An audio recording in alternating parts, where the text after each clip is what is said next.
மாதம் 5000 சேவ் பண்ணி இன்வெஸ்ட் பண்ண நினைக்கிறவங்க எதில் இன்வெஸ்ட் பண்ணுவீங்க?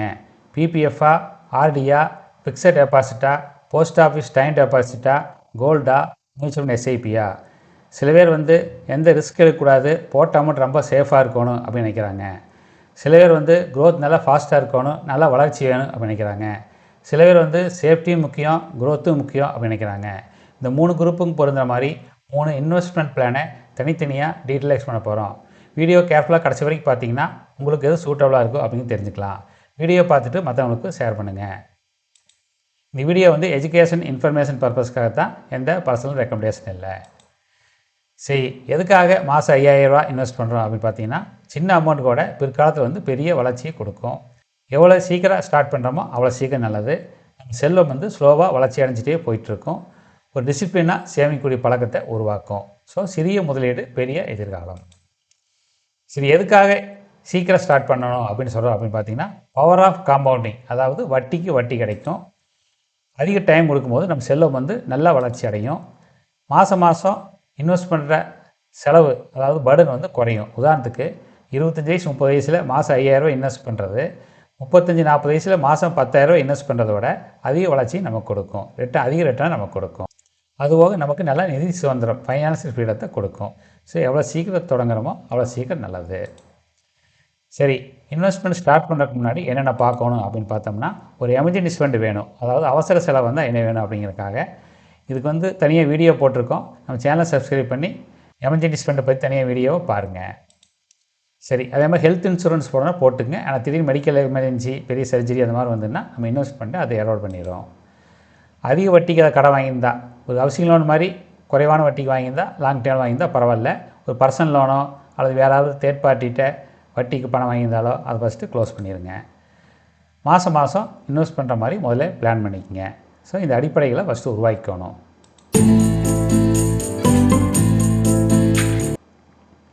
சரி, என்னென்ன இன்வெஸ்ட்மெண்ட் ஆப்ஷன் இருக்குது? பிபிஎஃப்ஆ, ஆர்டியா, ஃபிக்ஸட் டெபாசிட்டா, டைம் டெபாசிட்டா, கோல்டா, மியூச்சுவல் ஃபண்ட் எஸ்ஐபியா? இப்போ ஒவ்வொன்றை பற்றியும் தனித்தனியாக பார்க்கலாம். First public provident fund, PPF. இது இன்றைக்கி இன்ட்ரெஸ்ட் ரேட்டு 7.1% கொடுக்குறாங்க. இது கவர்மெண்ட் கேரண்டி கொடுக்கக்கூடியது. இது வட்டிக்கு எந்த விதமான டேக்ஸுமே கிடையாது. இது 15 வருஷ ஸ்கீமு. அதுக்கப்புறம் 5 வருஷமாக எக்ஸ்டெண்ட் பண்ணிகிட்டே போயிட்டே இருக்கலாம். இது லோ ரிஸ்க்கு அல்லது நோ ரிஸ்க்னே சொல்லலாம். எந்த விதமான ரிஸ்க்கும் கிடையாது. பிபிஎஃப்பில் டேக்ஸே எல்லாமே எப்படி 1 கோடி ரூபா வரைக்கும் சேவ் பண்ணலாம் அப்படின்னு ஒரு தனியாக வீடியோ போட்டிருக்கோம். பார்க்காதவங்க இந்த வீடியோ பாருங்கள். சரி, ரெண்டாவது recurring deposit, RD. RD post office open பண்ணலாம், பேங்க்லேயும் ஓப்பன் பண்ணலாம். போஸ்ட் ஆஃபீஸ் ஆர்டிக்கும் பேங்க் ஆர்டிக்கும் என்ன டிஃப்ரென்ஸ் அப்படிங்கிறத தனியாக வீடியோ போட்டிருக்கோம், அதை பாருங்கள். இன்றைக்கி இன்ட்ரெஸ்ட் ரேட் 6.7% போஸ்ட் ஆஃபீஸ் தராங்க. பேங்க்கில் பீரியடை பொறுத்து பேங்கை பொறுத்து மாறும். இது மாதம் சேமிக்கிற பழக்கத்தை உருவாக்குது. ஒரு எமர்ஜென்சி ஃபண்டுக்கு ரொம்ப யூஸ்ஃபுல்லாக இருக்கும். அது எந்த விதமான ரிஸ்க்குமே இல்லாத இன்வெஸ்ட்மெண்ட் இது. சரி, அடுத்தது ஃபிக்ஸட் டெபாசிட்டு அல்லது டைம் டெபாசிட்டு. இது பேங்க்லேயும் ஓப்பன் பண்ணலாம், போஸ்ட் ஆஃபீஸ் ஓப்பன் பண்ணலாம். பேங்க்கில் இதுக்கு பேர் ஃபிக்ஸட் டெபாசிட்டு, போஸ்ட் ஆஃபீஸில் time deposit. Post office time டெபாசிட்டுக்கும் பேங்க் ஃபிக்ஸட் டெபாசிட்டுக்கும் என்ன டிஃப்ரென்ஸ் அப்படிங்கிறத தனியாக வீடியோ போட்டிருக்கோம், ஒரு கம்பேரிசன் வீடியோ. இந்த வீடியோவும் பாருங்கள். சரி, இன்றைக்கி இன்ட்ரெஸ்ட் ரேட் 6.2% 7.5% வட்டி கொடுக்குறாங்க. போஸ்ட் ஆஃபீஸ் பொறுத்த வரைக்கும் டைம் டெபாசிட்டுக்கு 1 வருஷத்துக்கு 6.9 6.9%லேருந்து 5 வருஷத்துக்கு 7.5% வட்டி கொடுக்குறாங்க. பேங்க்கை பொறுத்த வரைக்கும் சுமாராக 6லேருந்து 6.5% கொடுக்குறாங்க. இது பேங்க் மாறும், பீரியட் பொறுத்து மாறும். அதே மாதிரி ஃபிக்ஸட் ரிட்டர்ன், முதலே என்ன வட்டி போட்டு தராங்களோ அதே வட்டி கடைசி வரைக்கும் கொடுப்பாங்க. இது ஃப்ளெக்சிபிள் பீரியட். பேங்க்னா 3 மாதம், 6 மாதம், 1 வருஷம், 1.5 வருஷம் அப்படி எவ்வளோ வேணால் போட முடியும். போஸ்ட் ஆஃபீஸ்னால் 1 வருஷம், 2 வருஷம், 3 வருஷம், 5 வருஷம் அப்படி இன்வெஸ்ட் பண்ண முடியும். இது எந்த ரிஸ்க்குமே இல்லாத சேஃபான ஒரு இன்வெஸ்ட்மெண்ட்டு. நிலையான வட்டியோட பாதுகாப்பான முதலீடு, எஃப்டி, டிடி. சரி, அடுத்து கோல்டு, தங்கத்தில் இன்வெஸ்ட் பண்ணுறது. கோல்டு இடிஎஃப்லையோ அல்லது கோல்டு ஃபண்ட்ஸு, இஜிஆர்னு இருக்குது, அது மாதிரி ஏதாவது இன்வெஸ்ட் பண்ணலாம். அங்கே தங்கத்தை ஜுவல்லரி, அதாவது நகையாக வாங்குறத இன்வெஸ்ட்மெண்ட் கேட்டகரியில் நம்ம கொண்டு வரதில்லை. எக்ஸ்பெக்டட் ரிட்டர்ன்ஸ், குறுகிய காலத்தில் தங்கம் ரொம்ப ஏற்ற இறக்கத்தை பார்த்துட்டோம் அந்த 2 வருஷத்துக்குள்ளே. ஆனால் நீண்ட காலத்தில் பார்க்கும்போது 10 வருஷம் 15 வருஷம் பார்க்கும்போது தங்கம் 8%லேருந்து 10% வரைக்கும் ரிட்டர்ன் கொடுத்துருக்கு. இன்ஃப்ளேஷன் ப்ரொடக்ஷன், பணவீக்கத்துலேருந்து நம்மளை பாதுகாக்குது. ஒரு மாடரேட்டான ரிஸ்க் இருக்குது. போர்ட்ஃபோலியோ டைவர்சிஃபிகேஷன், அதாவது எல்லா பணத்தையும் ஒரே இடத்துல இன்வெஸ்ட் பண்ணாமல் பிரித்து இன்வெஸ்ட் பண்ணுறதுக்கு ஒரு 5லேருந்து 10% வரைக்கும் கோல்டில் இன்வெஸ்ட் பண்ணலாம். ரைட். அது மியூச்சுவல் ஃபண்ட்லேயே ஹைப்ரிட் மியூச்சுவல் ஃபண்ட் இருக்குது. இது வந்து ஈக்விட்டி, அதாவது ஷேரில் குறிப்பிட்ட பகுதியுமே டெப்ட் பாண்ட் சொல்லுவாங்க, கடன் பத்திரம் சொல்லுவாங்க, அதில் இன்வெஸ்ட் பண்ணக்கூடியது. இது வந்து ரிட்டர்ன் வந்து 10லேருந்து 14% ரிட்டர்ன் கொடுக்கக்கூடியது. கொஞ்சம் வாலிடிட்டி குறைவாக இருக்கும். மற்ற ஈக்விட்டி மியூச்சுவல் ஃபண்ட் கம்பேர் பண்ணும்போது கொஞ்சம் வாலிடிட்டி குறைவாக இருக்கும். இது பிகினர்ஸ் ஃபஸ்ட் டைம் ஸ்டார்ட் பண்ணுறதுக்கு யூஸ்ஃபுல்லாக இருக்கும். ரிஸ்க் வந்து மற்ற ஈக்விட்டி ஃபண்டை விட கொஞ்சம் மாடரேட்டான ரிஸ்க் இருக்கும். ஹைப்ரிட் மியூச்சுவல் ஃபண்டில் எப்படி பேலன்ஸாக இன்வெஸ்ட் பண்ணலாம் அப்படின்னு வீடியோ போட்டிருக்கோம், அதையும் பாருங்கள்.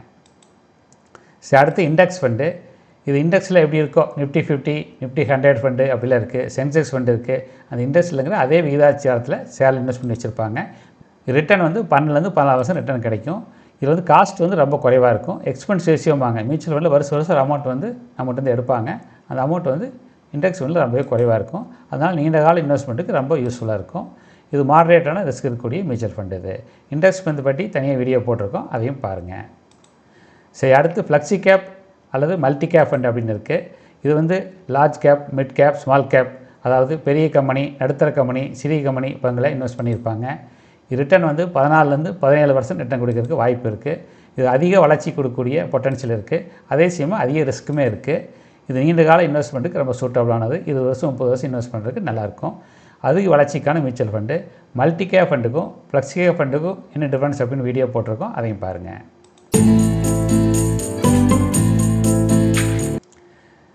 சரி, எப்படி ரைட் இன்வெஸ்ட்மெண்ட் பிளானை சூஸ் பண்ணுறது?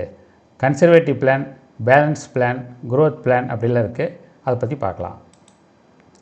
சரி, எப்படி கரெக்டான பிளானை சூஸ் பண்ணுறது? மெயினாக 3 இன்வெஸ்ட்மெண்ட் பிளான் இருக்குது. ஃபஸ்ட்டு வந்து கன்சர்வேட்டிவ் பிளானு, 2வது பேலன்ஸ் பிளானு, 3வது க்ரோத் பிளானு. கேர்ஃபுல்லாக பாருங்கள், பார்த்துட்டு உங்களுக்கு எது சூட்டபுளாக இருக்கோ அப்படிங்கிறத தெரிஞ்சுக்கங்க. First conservative plan. இது வந்து யாராவது சூஸ் பண்ணலாம் அப்படின்னு பார்த்தோம்னா, சேஃப்டி ரொம்ப முக்கியம் அப்படின்னு நினைக்கிறவங்க, சீனியர் சிட்டிசன்ஸ், அது ரிஸ்க் மேலே ஆயிடுச்சு, நீ ரொம்ப ரிஸ்க் எடுக்க வேண்டாம் அப்படின்னு நினைக்கிறவங்க, பிகினர்ஸ், இப்போ தான் ஃபஸ்ட் டைம் ஸ்டார்ட் பண்ணுறேன், கொஞ்சம் சேஃபாக ஸ்டார்ட் பண்ணலாம் அப்படின்னு நினைக்கிறவங்க, ஒரு ஷார்ட் டு மீடியம் டைம், குறுகிய கால நடுத்தர காலத்துக்கு சேவ் நினைக்கிறவங்களுக்கு யூஸ்ஃபுல்லாக இருக்கும். ஸோ பாதுகாப்பு நிறுவனங்களுக்கு சூட்டபுளான ஸ்கீம் இது. எப்படி இன்வெஸ்ட் பண்ணுறோம் அப்படின்னு பார்த்தோம்னா, 2000 ரூபாயை பிபிஎஃப்ல இன்வெஸ்ட் பண்ணுறோம். ஒரு 2000 ரூபாயை ஆர்டியில் இன்வெஸ்ட் பண்ணுறோம். இது பேங்க்லேயே ஓப்பன் பண்ணலாம், போஸ்ட் ஆஃபீஸ் ஓப்பன் பண்ணலாம். 500 ரூபாயை போஸ்ட் ஆஃபீஸில் டைம் டெபாசிட்லையோ பேங்க் ஃபிக்ஸட் டெபாசிட்லையோ இன்வெஸ்ட் பண்ணுறோம். 500 ரூபாயை கோல்டில் இன்வெஸ்ட் பண்ணுறோம். இது ரொம்ப ரிஸ்க் குறைவான முதலீடு திட்டம் இது. சரி, 2வது பேலன்ஸான இன்வெஸ்ட்மெண்ட் பிளானு. யாராவது சூஸ் பண்ணலாம் அப்படின்னு பார்த்தீங்கன்னா, மாதம் சம்பளம் வாங்குறவங்க, ஒரு ஃபேமிலிக்காக சேவன்னு நினைக்கிறவங்க, ஒரு மாடரேட்டாக ரிஸ்க் இருக்கோன்னு நினைக்கிறவங்க, நீண்ட கால இன்வெஸ்டர்ஸ், ஒரு 15 வருஷம் 20 வருஷம் அந்த மாதிரி இன்வெஸ்ட் பண்ணுறதுக்கு ரொம்ப சூட்டபுளாக இருக்கும். பெரும்பாலானவங்களுக்கு இந்த இன்வெஸ்ட்மெண்ட் சூட்டபுளாக இருக்கும். சரி, எப்படி எதில் இன்வெஸ்ட் பண்ணுறோம் அப்படின்னு பார்த்தோம்னா, இன்வெஸ்ட்மெண்ட் அலாகேஷன் பார்க்கும்போது 1500 ரூபாய் பிபிஎஃப்ல இன்வெஸ்ட் பண்ணுறோம். 500 ரூபாயில் ஆர்டி இன்வெஸ்ட் பண்ணுறோம் ஒரு எமர்ஜென்சி ஃபண்டுக்காக. 500 ரூபாயை கோல்டில் இன்வெஸ்ட் பண்ணுறோம். ஒரு 1000 ரூபா வந்து இண்டெக்ஸ் ஃபண்ட்லேயோ அது ஹைப்ரிட் ஃபண்ட்லேயோ இன்வெஸ்ட் பண்ணுறோம். 1000 ரூபாயை ஃப்ளெக்ஸி கேப் ஃபண்டோ அல்லது மல்டி கேப் ஃபண்டோ இன்வெஸ்ட் பண்ணுறோம். ஸோ பாதுகாப்பு, வளர்ச்சி ரெண்டையுமே கருத்தில் பார்த்துக்கிறோம். அடுத்தது க்ரோத் இன்வெஸ்ட்மெண்ட் பிளான். இது யாராவது சூஸ் பண்ணலாம் அப்படின்னு பார்த்தோம்னா, யங் இன்வெஸ்டர்ஸ், இப்போ தான் 25 வயசு ஆகுது 30 வயசு ஆகுது அப்படிங்கும்போது இவங்க சூஸ் பண்ணலாம். ஒரு லாங் டேர்ம் ஹாரிசன், ஒரு 20 வருஷம் 30 வருஷம் இன்வெஸ்ட் நினைக்கிறவங்களுக்கு ரொம்ப சூட்டபுளாக இருக்கும். ரிஸ்க் எடுக்கலாம் அப்படின்னு நினைக்கிறவங்களுக்கு சூட்டபுளாக இருக்கும். வெல்த் கிரியேஷன், நீண்ட காலத்தில் நிறைய செல்வ வரணும்னு நினைக்கிறவங்களுக்கு சூட்டபுளாக இருக்கும். ஸோ அதிக வளர்ச்சி வருமானங்களுக்கு நல்ல சூட்டபுளான ஸ்கீம் இது. சரி, எப்படி இன்வெஸ்ட் பண்ணுறோம் அப்படின்னு பார்த்தீங்கன்னா, இன்வெஸ்ட்மெண்ட் அலாகேஷன் பார்க்கும்போது 1000 ரூபாய் பிபிஎஃப் இன்வெஸ்ட் பண்ணுறோம். 500 ரூபாய் கோல்டு தங்கத்தில் இன்வெஸ்ட் பண்ணுறோம். 1500 ரூபாய் இண்டெக்ஸ் ஃபண்ட்லேயோ ஹைப்ரிட் ஃபண்ட்லேயோ இன்வெஸ்ட் பண்ணுறோம். 2000 ரூபாயை அதிக ரிட்டர்ன் கொடுக்கக்கூடிய ஃப்ளெக்ஸி கேப் ஃபண்ட்லேயோ அல்லது மல்டி கேப் ஃபண்ட்லேயோ இன்வெஸ்ட் பண்ணுறோம். ஸோ அதிக வளர்ச்சிக்கான முதலீடு திட்டம் இது.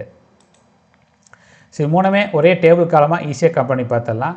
First conservative plan. கன்சர்வேட்டிவ் பிளானில் பிபிஎஃப்ல 2000 இன்வெஸ்ட் பண்ணுறோம், ஆர்டியில் 2000 இன்வெஸ்ட் பண்ணுறோம், ஃபிக்ஸட் டெபாசிட்டோ டைம் டெபாசிட்டோ 500 இன்வெஸ்ட் பண்ணுறோம், தங்கத்தில் 500 இன்வெஸ்ட் பண்ணுறோம். மியூச்சுவல் ஃபண்டில் எதுவுமே இன்வெஸ்ட் பண்ணல. பேலன்ஸ் இன்வெஸ்ட்மெண்ட்டில் பார்க்கும்போது பிபிஎஃப்ல 1500 இன்வெஸ்ட் பண்ணுறோம், ஆர்டியில் 500 இன்வெஸ்ட் பண்ணுறோம், கோல்டில் 500 இன்வெஸ்ட் பண்ணுறோம், இண்டெக்ஸ் ஃபண்ட்லேயோ ஹைப்ரிட் ஃபண்ட்லேயோ 1000 இன்வெஸ்ட் பண்ணுறோம். கொஞ்சம் ஹை ரிட்டர்ன் கொடுக்கக்கூடிய, கொஞ்சம் ரிஸ்க் அதிகமாக இருக்கக்கூடிய ஃப்ளெக்ஸி கேப் ஃபண்ட்லேயோ மல்டி கேப் ஃபண்ட்லேயோ 1000 இன்வெஸ்ட் பண்ணுறோம். ரொம்ப க்ரோத் அதிகமாக வேணும்னு நினைக்கிறவங்க வந்து பிபிஎஃப்ல 1000 இன்வெஸ்ட் பண்ணலாம், கோல்டில் 500 இன்வெஸ்ட் பண்ணலாம், இண்டெக்ஸ் ஃபண்ட்லேயோ ஹைப்ரிட் ஃபண்ட்லேயோ 1500 இன்வெஸ்ட் பண்ணலாம். அதிக ரிட்டர்ன் கொடுக்கக்கூடிய flexi cap fund multi gap ஃபண்டில் 2000 ரூபாய் இன்வெஸ்ட் பண்ணலாம். சரி, உங்களுக்கு எது சூட்டபுளாக இருக்கும் அப்படின்னு பார்த்தீங்கன்னா, ஃபஸ்ட் ரிஸ்க்கை பார்த்தோம்னா கன்சர்வேட்டிவ் பிளானில் வந்து ரிஸ்க் ரொம்ப குறைவாக இருக்கும். பேலன்ஸ் பிளானில் மாடரேட்டான ரிஸ்க் இருக்கும். க்ரோத் பிளானில் கொஞ்சம் அதிக ரிஸ்க் இருக்கும். ரிட்டர்ன் பார்த்தீங்கன்னா கன்சர்வேட்டிவ் பிளான் 7-8% ஆவரேஜ் ரிட்டர்ன் கொடுக்கும். பேலன்ஸ் பிளான் வந்து 10-12% ரிட்டர்ன் கொடுக்கும். க்ரோத் பிளான் 12-15% ரிட்டர்ன் கொடுக்கும். இது யாருக்கு சூட்டபுள்னு பார்த்தீங்கன்னா, கன்சர்வேட்டிவ் பிளான் பிகினர்ஸ்க்கு அல்லது சீனியர் சிட்டிசனுக்கு சூட்டபுளாக இருக்கும். பேலன்ஸ் அப்ரோச் வந்து பெரும்பாலான இன்வெஸ்டருக்கு சூட்டபுளாக இருக்கும். க்ரோத் பிளான் வந்து யங் இன்வெஸ்டராக இருக்கும், லாங் டேர்ம் இன்வெஸ்டராக இருக்கும், ரொம்ப சூட்டபுளாக இருக்கும். மெயின் கோல் பார்த்தீங்கன்னா கன்சர்வேட்டிவ் பிளானில் சேஃப்டிக்கு மெயின் இம்பார்ட்டன்ஸ் கொடுக்குறாங்க. பேலன்ஸ் பிளான் பொறுத்த வரைக்கும் பேலன்ஸ் அப்ரோச்சை எடுத்துக்கிறோம். க்ரோத் பிளான் பொறுத்த வரைக்கும் க்ரோத்துக்கு, அதாவது வளர்ச்சிக்கு ப்ரியாரிட்டி கொடுக்குறோம். சரி, என்னென்ன மிஸ்டேக்ஸ் அவாய்ட் பண்ணணும், தவிர்க்கப்பட வேண்டிய தவறுகள்? எமர்ஜென்சி ஃபண்டே இல்லாமல் இருக்கிறது, இருதலாக இன்வெஸ்ட் பண்ணுறது, 2-3 மாதம் இன்வெஸ்ட் பண்ணுறது, ஒரு 2 மாதம் கேப் விட்டுறது, அந்த மாதிரி பண்ணுறது. ஹை ரிட்டர்ன் வேணும் அப்படின்னு சொல்லி ஃபியூச்சர் ஆப்ஷனோ இன்ட்ராடேவோ அது வேறு ஏதாவது பணம் ஈஸியாக வரும் அப்படின்னு சொல்லிட்டு அந்த வழி தேடுறது. மார்க்கெட் குறைஞ்சிருக்கும் போது எஸ்ஐபி ஸ்டாப் பண்ணுறது. இந்த மாதிரி தவறுகள் வந்து தவிர்க்கணும். சரி, என் ரெக்கமெண்டேஷன் பார்த்தீங்கன்னா பெஸ்ட்டு வந்து பேலன்ஸ் இன்வெஸ்ட்மெண்ட் பிளான். ஏன்னா இது வந்து பெரும்பாலான இன்வெஸ்டருக்கு சூட்டபுளாக இருக்கும். இது வந்து சேஃப்டியும் பார்த்துக்கிறோம், வளர்ச்சியும் பார்த்துக்கிறோம். அதே சமயம் ஒரு 10% இன்வெஸ்ட்மெண்ட்டை அதிகமாகிட்டு போகும்போது நல்ல வளர்ச்சி கொடுக்கும். உதாரணத்துக்கு நம்ம 5000 ஸ்டார்ட் பண்ணுறோம், அடுத்த வருஷம் மாதம் 5500 போடலாம், அதுக்கடுத்த வருஷம் மாதம் 6000 போடலாம், அதுக்கப்புறம் மாதம் 7000 போடலாம். அப்படியே கொஞ்சம் கொஞ்சமாக இன்க்ரீஸ் பண்ணிட்டு போகும்போது பிற்காலத்தில் நல்ல வளர்ச்சி கிடைக்கும். ஒவ்வொரு ஆண்டும் முதலீட்டை வந்து உயர்த்தணும். கன்க்ளூஷன் பார்த்திங்கன்னா இன்றைக்கே ஆரம்பிங்க, தொடர்ந்து இன்வெஸ்ட் பண்ணிகிட்டே வாங்க, மாதம் இன்வெஸ்ட் பண்ணுங்கள். வருஷத்துக்கு அப்புறம் ரிவ்யூ பண்ணி பாருங்கள், வருஷத்துக்கு என்ன இன்வெஸ்ட் பண்ணிக்கிறோம், என்ன ரிட்டர்ன் கொடுத்துருக்கு அப்படின்னு செக் பண்ணுங்கள். நீண்ட காலத்துக்கு யோசிங்க. அதே மாதிரி ஃபைனான்ஷியல் ஃப்ரீடம், பின்னால் வந்து நிதி சுதந்திரமாக இருக்கிறதுக்கு யோசிங்க. ஸோ தொடர்ச்சியான முதலீடு செல்வத்தை உருவாக்கும். சின்ன அமௌண்ட்டில் கூட ஸ்டார்ட் பண்ணுங்கள், கன்சிஸ்டன்ஸாக தொடர்ந்து இன்வெஸ்ட் பண்ணிகிட்டே வாங்க. வருஷம் முதலீட்டை இன்க்ரீஸ் பண்ணுறதுக்கு முயற்சி பண்ணுங்கள். உங்கள் எதிர்கால செல்வம் வந்து இன்றைக்கே ஆரம்பிக்கட்டும். சிறிய முதலீடு பெரிய செல்வம். தேங்க்ஸ் ஃபார் வாட்சிங். வீடியோவை லைக் பண்ணுங்கள், ஹைப் பண்ணுங்கள். ஏதாவது டவுட்ஸ் இருந்தாலும், ஏதாவது கமெண்ட் இருந்தாலும் கமெண்ட் பாக்ஸில் போடுங்க. சேனலை வந்து ரிலேட்டிவ் ஃப்ரெண்ட்ஸுக்கு ஷேர் பண்ணுங்கள். சேனலை சப்ஸ்கிரைப் பண்ணி எல்லா இன்ட்ரெஸ்டிங் வீடியோவும் பாருங்கள். இதோட வீடியோ முடிச்சுக்கலாம். வீடியோ எல்லாத்துக்கும் யூஸ் வந்து நினைக்கிறேன்.